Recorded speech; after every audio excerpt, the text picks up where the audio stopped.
ஒரு இளம் இளவரசர். இளவரசர் பார்த்தீங்கன்னா, பெரிய ராஜ்யத்தின் கீழ அவரு எதுவுமே செய்யாம இளவரசரா வந்த ஒரு ஆளு. பல விஷயங்கள அந்த நாட்டுல செய்றாரு. செஞ்சதுக்கு இடையில மனிதனும் மனிதருக்கு ஏற்படுற சக நிலைகளையும் எல்லா மனிதனுக்கும் ஒண்ணு போல இருக்கணுங்கிற ஒரு நிலையையும் பார்த்து, அத போல இருக்கணும்னு தன்னை சுத்தி உள்ள அரசர்கள்கிட்ட அவங்க ஒரு அதிகாரத்துக்கு கீழ தனி மனுஷனை நசுக்கிறதையும் பிடிக்காம எல்லா மனுஷங்களும் ஒண்ணுதான், அவங்கெல்லாம் சமமா இருக்கணும் அப்படின்னு சொல்லி அதுக்குன்னு சில கோட்பாடுகளை வகுத்து இந்த மாதிரி தான் வாழணும்னு சொல்லி அந்த அதிகார வர்க்கத்தினால தாக்கு மிரட்டப்பட்டு தன்னை தானே தேடி துறவியா போன ஒரு ஆள் தான் நம்ம பார்க்க போறவரு. அது யாருன்னா நீங்க இப்ப பார்க்குற அதே நபர் தான்.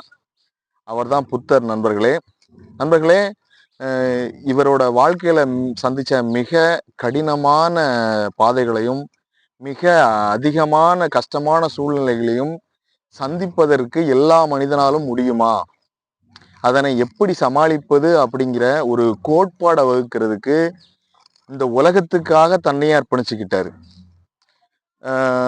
உண்மையை சொல்லணும்னா தனி மனுஷனா வாழ்றது எவ்வளவு சிரமம், அதுல எவ்வளோ இடைஞ்சல்கள் இருக்கு, அதை தாக்கு பிடிக்கிறதுக்கு எந்த லெவல்லாம் பண்ணணும் அப்படின்னு சொல்லிட்டு இவரு தன்னை வேற யார்கிட்டையும் நிறைய பேரை படிச்சிருக்காரு, நிறைய பேர் கூட வாழ்ந்திருக்காரு.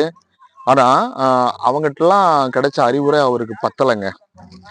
அதனால என்ன பண்ணிட்டாரு அப்படின்னு கேட்டீங்கன்னா, தனியா இதுக்கு ஏதாவது ஒரு சொல்யூஷன் இருக்கா அப்படின்னு சொல்லி தன்னைத்தானே அறிஞ்சிக்கிறதுக்கு கிளம்பிட்டாரு. சாதாரண ஆளா இல்லைங்க, கிட்டத்தட்ட ஒரு சாம்ராஜ்யே தொடர்ந்து போயிட்டு இருக்காரு. ஸோ அவருடைய போகும்போது பல இன்னல்களையும் பல கஷ்டங்களையும் சந்திச்சாரு. அப்படி சந்திக்கும் போது பார்த்தீங்கன்னா, வாழ்க்கையில அவருக்காக மட்டுமே அதை இது பண்றதுக்காக பார்க்கல. நண்பர்களே, அவரு கண்டுபிடிச்ச எல்லாமே பார்த்தீங்கன்னா, தனி மனுஷன் சந்தோஷமா வாழ்றதுக்கு எதனால கஷ்டங்கள் வருது, அந்த கஷ்டங்களை அவன் எப்படி சால்வ் பண்ணணும் அப்படிங்கிற ஒரு விஷயத்துக்காக மட்டும்தான் அவர் வாழ்க்கையை வாழ்ந்தாரு. ஆனா இன்னைக்கு புத்தர் அப்படின்னு பேர் சொன்னோம் அப்படின்னாலே ஒரு அமைதி, ஒரு மனநிலையில ஒரு மாற்றம், ஒரு நிம்மதி அப்படிங்கிற ஒரு விஷயத்துக்கு அடிப்படை புத்தர் அப்படிங்கிற லெவலுக்கு உலக லெவல்ல ஃபேமஸ் ஆயிருக்கு. அது இப்போ மட்டும் ஆனதில்லை.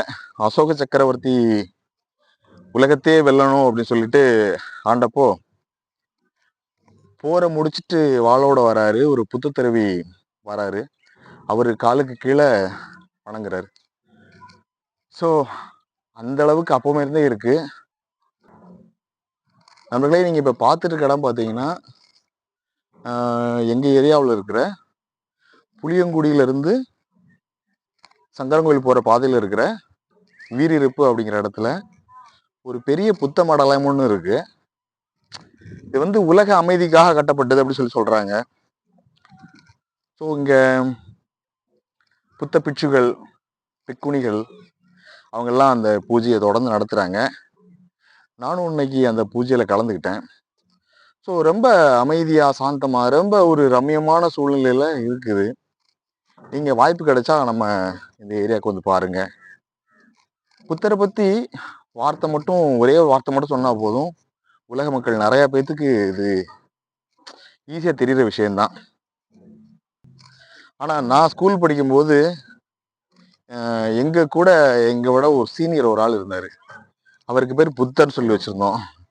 ஆனா அவருக்கு புத்தரை பத்தியும் தெரியாது, அவருக்கு யாரை பத்தியும் தெரியாது. ஆனா அவருக்கு எதிரான செயல் எல்லாத்தையும் செய்வார். ஸோ அப்படியே உங்களுக்கு யாரும் தெரிஞ்சிருந்தது, உங்க நண்பர்கள் இருந்தாங்கன்னா கமெண்ட் பண்ணுங்க. உங்களுக்கு இந்த வீடியோ பிடிச்சிருந்தா லைக் பண்ணுங்க, ஷேர் பண்ணுங்க. நன்றி நண்பர்களே. மகிழ்ச்சி உண்டாகட்டும் எல்லோருக்கும் எப்போதும். இந்த வார்த்தை கூட புத்தரை நிறைய தெரிஞ்சு நேசிச்சு உள்வானுக்கு அடுத்து தான் நண்பர்களே வந்தது. நண்பர்களே, உங்களுக்கு அதாவது அமைதி அப்படிங்கிறது பார்த்தீங்கன்னா தனக்குள்ள நிலவுறது. ஆனந்தம் அப்படின்னா அது ஒரு இறைநிலை. இறைநிலைனா இருக்கிற விஷயத்தை எல்லாம் விட்டுட்டு எதுவுமே இல்லாம இருந்தாலும் ஆனந்தம், நிம்மதி, ஆனந்தமா இருக்கிறது. இந்த சமாதியில இருக்கிறவங்க, அதாவது வந்து முக்தி அடைஞ்சன்னு சொல்லுவாங்கல்ல, அவங்கெல்லாம் பார்த்தீங்கன்னா ஆனந்தத்தில் இருப்பாங்க. ஸோ அவங்களுக்கெல்லாம் உடம்புல காற்று ஓடிட்டு இருக்கும், ஆனால் என்னதுமே இருக்காது. அவங்க இந்த பூ உலகே ஆழ்வாங்க. அதாவது வந்துட்டு அவங்கள தன்னை தவிட்டு தாண்டி எல்லா இடமும் போவாங்க. ஸோ அந்த அளவுக்கு முக்தின்னு சொல்லுவாங்க.